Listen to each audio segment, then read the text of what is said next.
Welcome into Texans Today, everybody. I'm your host, Jeremy Chuggs, and coming up on today's show, I'm ranking the top options for starting cornerback, outside cornerback, opposite of Derek Stingley via a trade, free agency, and guys on the roster. I'll let you know who has the best chance to start opposite of Derek Stingley this year. Obviously, we'll look at the roster first, but before we get into my top options, I have a little Texans trivia for you. I thought I'd start today's show off with a little bit of fun. The answer is going to be at the end of today's show, but I want to know, who are the top 3 leaders in franchise history for interceptions for the Houston Texans? Let me know down in the comment section who you think those guys are. Bonus points if you know how many interceptions they had, but if you know the top 3 leaders in franchise history for interceptions, go down in the comment section, shoot your shot. Let me know if you are truly a diehard Texans fan. Once again, the answer to this question at the very end of today's show. Now, let's first look at the top options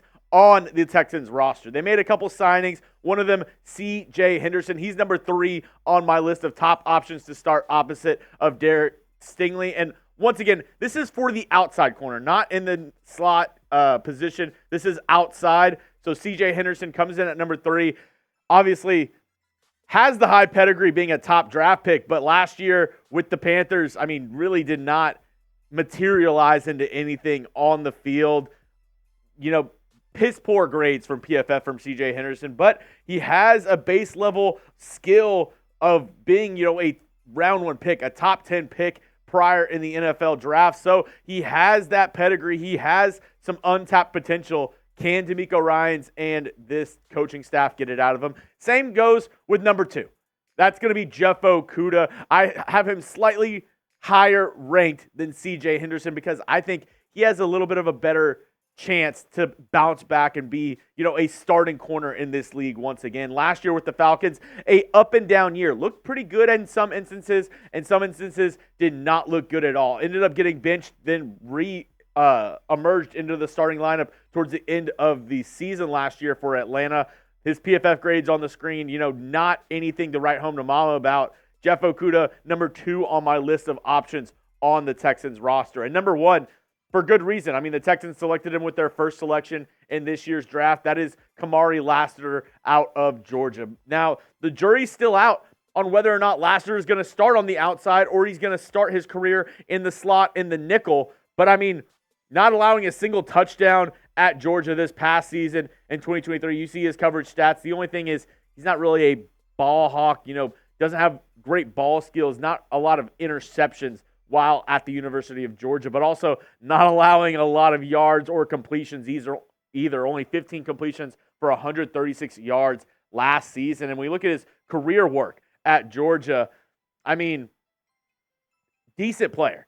Decent player, has the opportunity to start on the outside. I just am not sure whether or not they're going to start him on the outside to start his career. I think eventually he could become a really good starting corner opposite of Derek Stingley, and I know that the Texans scheme that they run really fits well with what Lassiter does. He's really good at reading the quarterback, sitting back in a zone defense, which the Texans run a lot of in their defensive schemes, and I think he could be a good option starting outside. I just don't know if right now, starting the year as a rookie, he'll be the outside option opposite of Derek Stingley. Now, Madden, one of my favorite games of all time. I want to hear from you folks at home. If you were the creators, the people who were putting in the stats over there at Madden, what would be Lassiter's overall grade to start off this year? 1 to 100. 1, he is the worst quarterback in football. 100, you think he is all pro, the top guy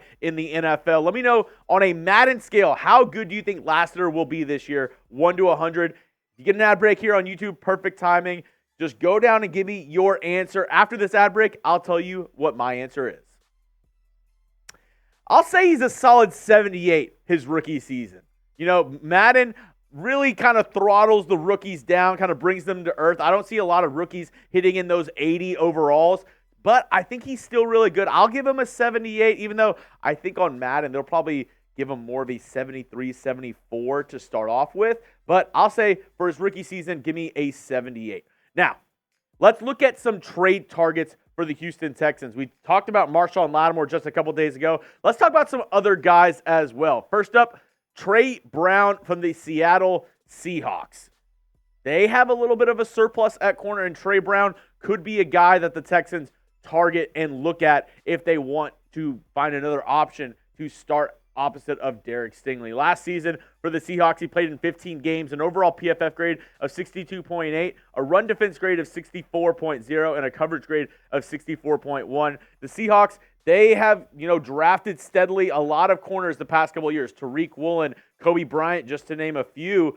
Could Tre Brown be, one of those guys who's an odd man out in the rotation? If so, the Texans could come knocking. This one is pretty interesting and probably the most intriguing to me because right now, obviously, you see via trade because James Bradberry currently on the Eagles roster, but their top two selections in this year's draft were at the cornerback position. James Bradberry could very well see himself getting cut by the Philadelphia Eagles, so maybe the Texans trade a 7th-round pick for Bradberry, or they just end up signing him once he's cut. But I think trading a 7th-round pick for Bradberry is very, very intriguing to me. Last year, didn't have the best season with the Eagles, but we go back to 2022.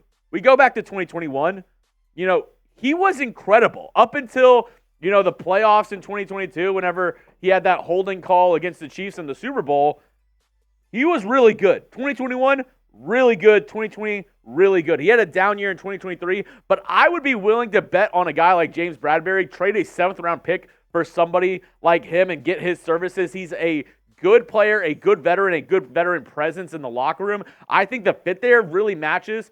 He's number 3 on my list right now, but, I would not be mad at all if the Texans went and traded for a guy like James Bradberry. Coming up, I have 2 more cornerback trade targets, my top 2 targets if the Texans were to trade for a corner, coming up in just a moment. But if you haven't gotten them already, the brand new Texans logo, the secondary logo, is available now on a ton of hats. If you go to chatsports.com/Texans hats, a ton of options available for you. You can go window shopping, maybe go check it out, see what they have to offer. They have a ton of different styles, a ton of different options, a lot of them on sale. I know this next one, the Salute the Service hat, this one is 100% on sale. Go check them all out when you go to chatsports.com/Texans hats. That link will send you to the Fanatics page, and that will let them know that we sent you. Go check them out. Maybe do a little window shopping, see which hats are on sale, see which hats you might want to go buy. Go check them out today. Once again, it's in the comment section and description of today's video. It's chatsports.com/Texans hats. Now, I have 2 more options for the Texans via trade. One, we talked about the other day. Number 2, Marshon Lattimore. The Texans have been rumored, have been linked around the Saints cornerback because just like I talked about with the Seahawks and the Eagles, the Saints went ahead. They jumped the Texans in round 2 to select Kool-Aid McKinstry. The past 2 years, they've also selected cornerbacks in the draft. So does that mean Marshon Lattimore is the odd man out? The Saints could have a lot of cap relief and move on from a guy who is taking snaps away from younger guys in the secondary. Marshon Lattimore comes in at number 2 on my list of top cornerback options via a trade. And number 1, and I think this would be maybe my biggest slam dunk for the Texans if they were able to do this. Pair Ambry Thomas back up with DeMeco Ryans. He is a good young cornerback. Last year with the 49ers, was good during the regular season. We look at his PFF grade, 71.5 overall, 70 run defense grade, 70.5 in coverage, and 1 interception, and just kind of tailed off during the playoffs for San Francisco. But he has knowledge of this DeMeco Ryans system. There's the familiarity already there. The 49ers and the Texans, they've already worked on a trade this past offseason for Malik Collins to the 49ers. How about the 49ers, John Lynch? They repay the favor and they go ahead and trade the Texans, Ambry Thomas. They have a couple guys in that cornerback room already with Chardavius Ward and Diamador Lenore that are already the starters for them. So if they see Ambry Thomas as somebody who's, not needed in that cornerback room, they could end up trading him to the Houston Texans. Coming up, my top free agent cornerback targets for the Houston Texans. But if you made it this far in the video, why are you not subscribed yet? We are the #1 Texans channel on YouTube for a reason, giving you the latest Texans news and rumors 100% free. We're the fastest growing Texans channel on YouTube. We just passed 14,000 subscribers, working our way to 15. And I want to thank each and every one of you who have hit that sub button, who've helped me along the way, commenting, liking the videos, sharing the videos, and really supporting this channel. It does not go unnoticed. I appreciate every single one of you. If you haven't already, join the family. Go down and hit that sub button or go to youtube.com/TexansTV.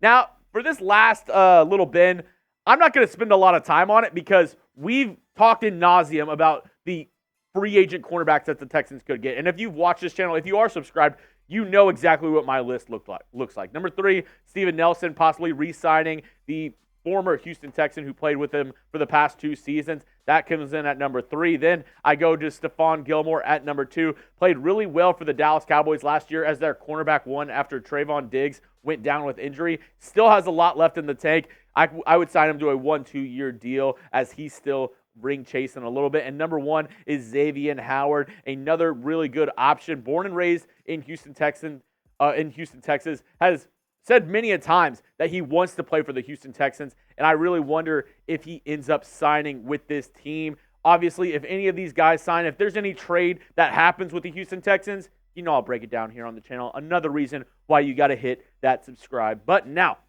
before we go, I promised you we would get to this trivia answer.